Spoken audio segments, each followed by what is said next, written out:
श्री शिव तांडव स्तोत्रम कैसे बोलेंगे देखिए।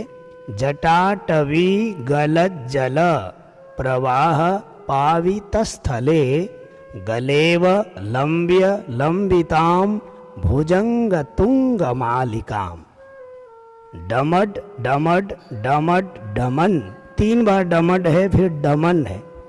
डमड डमड डमड डमन निनादवड्डमर्वयं चकार चंड तांडवम तनोतु नः शिवः शिवम्। ठीक है, एक जटाटवी गलज्जल प्रवाह पावितस्थले गलेव लंब्य लंबितां भुजंगतुंगमालिकाम्।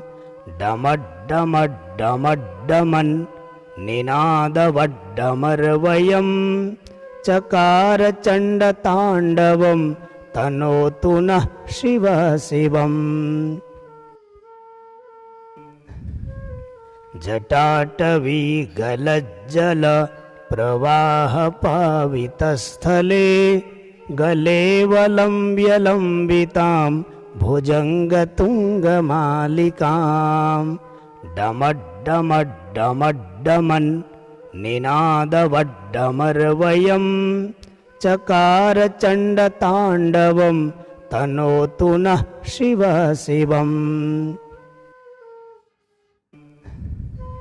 जटाटवी गलज्जल प्रवाह पावितस्थले गलेव लंब्य लंबितां भुजंगतुंगमालिकाम्।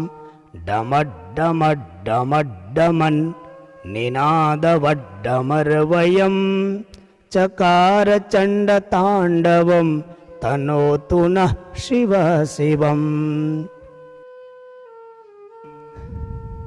जटाटवी गलज्जल प्रवाह पावितस्थले गलेव लंब्य लंबितां भुजंगतुंगमालिकाम्। डमड डमड डमड डमन निनादवड्डमर्वयं चकार चंड तांडवम तनोतु नः शिवः शिवम्। जटाटवी गलज्जल प्रवाह पावितस्थले गलेव लंब्य लंबितां भुजंगतुंगमालिकाम्। डमड डमड डमड डमन निनादवड्डमर्वयं चकार चंड तांडवम तनोतु नः शिवः शिवम्। जटाटवी गलज्जल प्रवाह पावितस्थले गलेव लंब्य लंबितां भुजंगतुंगमालिकाम्। डमड डमड डमड डमन निनादवड्डमर्वयं चकार चंड तांडवम तनोतु नः शिवः शिवम्। जटाटवी गलज्जल प्रवाह पावितस्थले गलेव लंब्य लंबितां भुजंगतुंगमालिकाम्। डमड डमड डमड डमन निनादवड्डमर्वयं चकार चंड तांडवम तनोतु नः शिवः शिवम्।